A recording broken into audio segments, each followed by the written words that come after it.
Oke, pagi anak-anak, materi kita hari ini matematika, ukuran pemusatan data yang bagian data berkelompok. Di mana rumusnya adalah X bar sama dengan sigma FI dikali XI per sigma FI. Keterangan FI itu adalah frekuensi, XI itu adalah nilai tengah.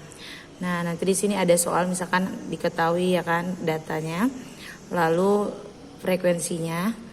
Nah, nilai tengahnya kadang diketahui, kalau tidak diketahui maka kalian harus cari dengan menjumlahkan batas atas sama batas bawah dibagi 2. Nah, ini hasilnya 123, 132 sampai dengan 177.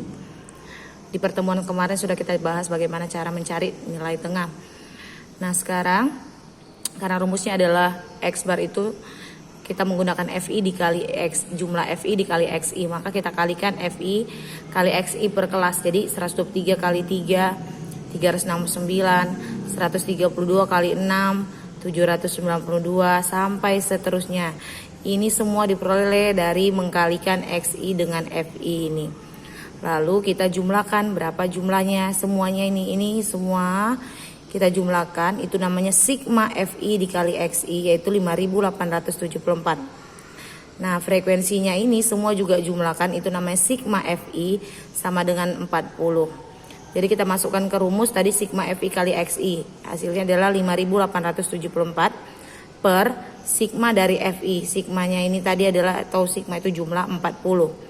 Dibagi 5874 dibagi 40 sama dengan 146,85. Jadi rataannya adalah 146,85. Yang kedua yaitu menentukan modus, di mana rumus dari modus ini adalah L tambah D1 per D1 tambah D2 dikali C. Keterangannya ini ada saya buat. L itu adalah tepi bawah frekuensi kelas modus, D1 selisih frekuensi kelas modus dengan kelas modus sebelumnya, D2 itu adalah selisih frekuensi kelas modus dengan kelas sesudahnya. Nah, yang C adalah panjang kelas modus. Jadi contoh, ini ada diketahui soal di datanya, nilai, lalu titik tengah dan frekuensinya. Sebelum masuk ke rumus, kita harus tentukan dulu yang mana kelas yang merupakan modus. Jadi kelas yang merupakan modus adalah dengan modus itu kan jumlah yang paling sering muncul. Nah, lihat di frekuensinya mana yang paling banyak jumlahnya. Nah, yang paling banyak jumlah frekuensinya itu adalah ini 16, ada frekuensi yang paling tinggi adalah 16. Lihat di kelas mana dia 16 ini. Jadi di kelas 65 sampai 69 itu ada 16 kali muncul. Jadi kita tandain. Nah, inilah yang dinamakan kelas modus ya. Nah, tadi rumusnya itu adalah L ya kan. Kita harus cari L, ini dia L. Nah, kita harus cari L di mana L itu tepi bawah frekuensi kelas modus. Tepi bawah itu yaitu batas bawah dikurangi 0,5, jadi dapatnya 64,5. Lalu tadi D1 itu selisih frekuensi kelas modus. Ini kan frekuensi kelas modus. Selisihnya dengan frekuensi sebelumnya. Sebelumnya kan frekuensinya 8. Jadi 16 kurang 8 sama dengan 8. Nah, untuk D2 selisih frekuensi kelas modus dengan setelahnya gitu ya. Jadi setelahnya itu kan 10. Maka 16 kurang 10 sama dengan 6. C itu panjang kelas, yaitu dari 55 sampai 59 itu berapa? Jadi panjang kelasnya ada 5. Maka kita masukkan ke rumus L-nya, lalu D1 per D1 tambah D2 dikali C. Maka hasilnya 67,36. Sekarang ukuran letak data yang pertama. Kalau tadi ukuran pemusatan data, ini ukuran letak data. Yang pertama untuk data tunggal dulu. Untuk data tunggal ada yang dinamakan kuartil. Ada kuartil pertama, ada kuartil kedua, ada kuartil ketiga. Nah, menentukan kuartil pertama yaitu dengan menggantikan yang di atasnya saja. Jadi ini kuartil ini I per 4 dikali N rumusnya.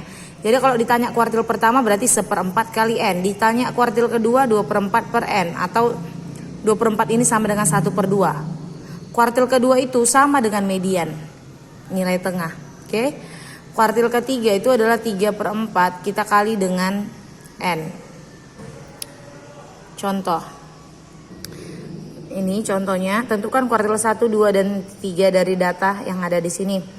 Jadi penyelesaiannya kuartil kedua sama dengan, lihatlah data ini maksudnya X, N, berapa jumlah semuanya ini?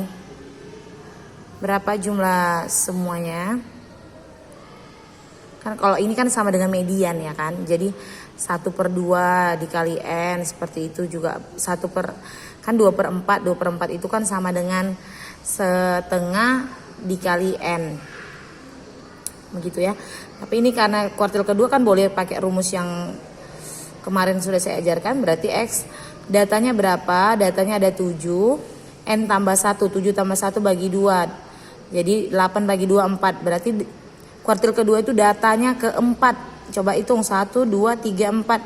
Data yang keempat itu nilainya berapa? 9. Jadi kuartil 2-nya adalah 9. Nah kuartil 1.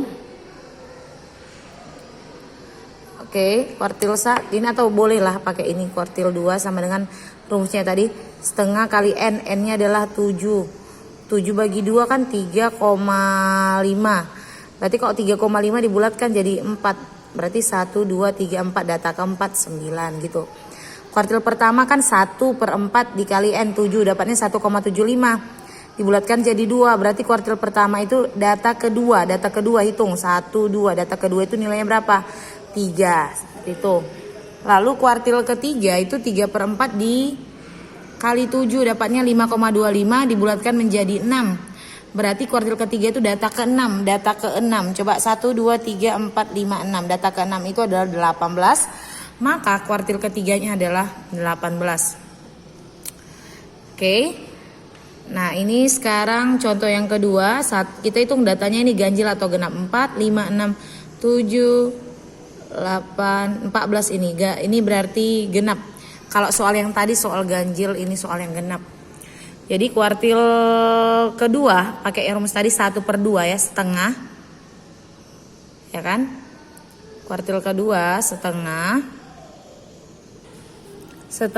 dikali 14. N-nya 14 maka 7. Kuartil keduanya adalah 7. Oke. Coba lihat 1, 2, 3, 4, 5, 6, 7. Berarti nilainya adalah 7 begitu. Selanjutnya kuartil pertama 1/4 dikali 14 3,5 itu dibulatkan jadi 4. Coba lihat 1, 2, 3, 4. Sorry. Ini data yang ini saya salah tunjuk ya. Yang ini ya, yang setelah ini kan tidak berurutan. Kalau tidak berurutan harus diurutkan dulu ya. Jadi 3,5 itu tadi dibulatkan jadi 4. Kita lihat data keempat 1, 2, 3, 4. Data keempat adalah 4, maka di sini 4. Jadi lalu kuartil ketiga 3/4 dikali 14. 3/4 kali 14 itu 10,5 dibulatkan jadi 11. Coba lihat data yang ke-11. 1, 2, 3, 4, 5, 6, 7, 8, 9, 10, 11. Data ke-11 adalah 8. Jadi kuartilnya adalah 8, oke? Sekarang untuk kuartil data berkelompok ini ada rumusnya.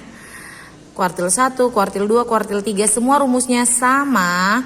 Hanya beda di sini ya. Ini 1/4.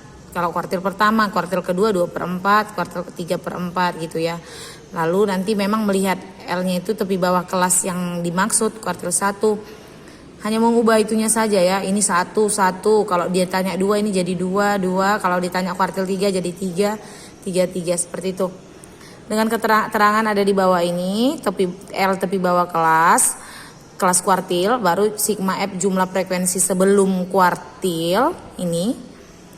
F1 itu adalah frekuensi kelas yang memuat kuartil, C itu panjang kelas kuartil. Lebih jelas kita masuk ke contoh.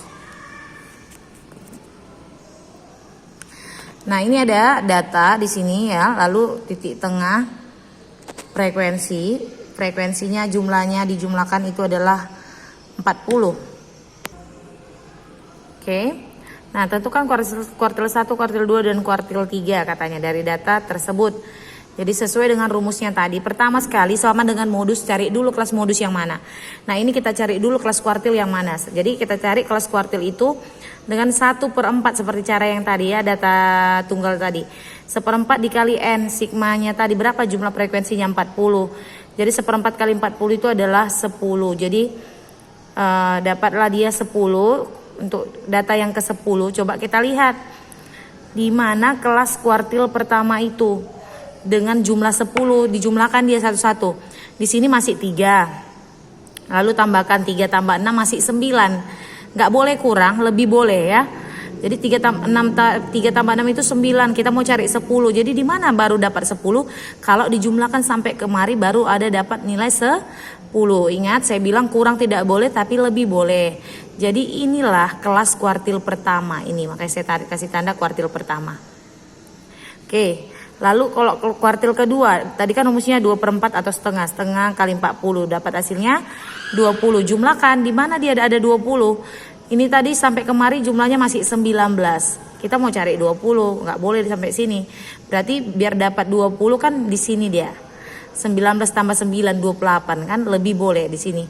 Maka ini adalah kelas kuartil kedua. Kuartil ketiga, 3/4 kali 40. Jumlahnya yang mendekati 3, yang lewat dari 30 gitu. Ini tadi masih 19 tambah 9, 28. 28 tambah 7, 35. Kita cari 30 kan. Berarti ini disinilah dia kelas kuartil ketiga. Oke, sudah saya kasih tanda, kita kerjakan satu-satu. Jadi kuartil pertama sesuai dengan rumusnya tadi, ini rumusnya. Jadi kuartil pertama lihat tadi mana, ini kuartil pertama ya kan, kelasnya ini L-nya tadi tepi bawah kelas. Ini tepi bawah kelas berarti 137 kurang 0,5, 136,5. Lalu C itu panjang kelasnya. Panjang kelas itu semua sama ya. Satu cukup cari satu aja. Jadi dari 137 sampai 145 itu adalah panjang kelasnya 9. Lalu sigma F. Sigma F tadi jumlah frekuensi sebelum kuartil. Ini kan frekuensi kuartil pertamanya dengan sebelumnya. Ya kan? Berarti 10 tambah 6 tambah 3. 10 Ini kan kelas kuartil pertamanya. Berarti jumlah kelas kuartil sebelumnya berarti ini. 6 tambah 3, 9. Oke, semua dapat. Baru FI-nya adalah frekuensi kelas kuartilnya. Frekuensinya berapa? Kelas kuartil 1, 10. Jadi tinggal kita masukkan 136,5 ditambah kuartil ini tadi rumusnya yang 1/4 N dikurang ini sigma F-nya 9. Lalu F1-nya adalah 10 dikali panjang kelasnya adalah 9, dapatlah 137,4. Untuk kuartil keduanya tadi ini udah kita cari. Kuartil keduanya ini ya, ini. Nah, carilah F2-nya. Kuartil keduanya kan ini tadi sudah. Baru cari F2, frekuensi yang memuat kelas kuartil 2. Frekuensinya berapa? Ini 9. Makanya ini 9. Sigma F tadi frekuensi sebelum kelas kuartil ini berapa? Berarti dari sini 10 tambah 6 tambah 3, 19. Lalu yang berikutnya adalah tepi bawah. Tepi bawah kelasnya itu 146 kurang 0,5, 145,5. Panjang kelasnya tadi sama 9. Tinggal kita masukkan aja kemari sesuai rumus. Dapat hasilnya 146,5. Lalu untuk kuartil ketiga juga tadi udah dapat kita frekuensinya 3/4 kali N-nya sudah dapat 30 ya. Nah, kita cari C-nya udah sama 9. Tepi bawahnya berarti 155 kurang 0,5, 145,5. Lalu frekuensi kelas kuartilnya berapa ini? 7. N7. Sigma FI, sigma jumlah sebelum kelas kuartil. Berarti dari sini 9 tambah 10, 19 tambah 9, 28. Tinggal masukkan saja semuanya kemari. Oke ya. Ini 155 kurang 0,5 berarti 154,5. Ya, 154,5 ini. Makanya ini 154,5 ditambah 3/4 N-nya itu 30, sigma FI-nya 28, F3-nya adalah 7. Panjang kelasnya adalah 9. Hasilnya 157,1.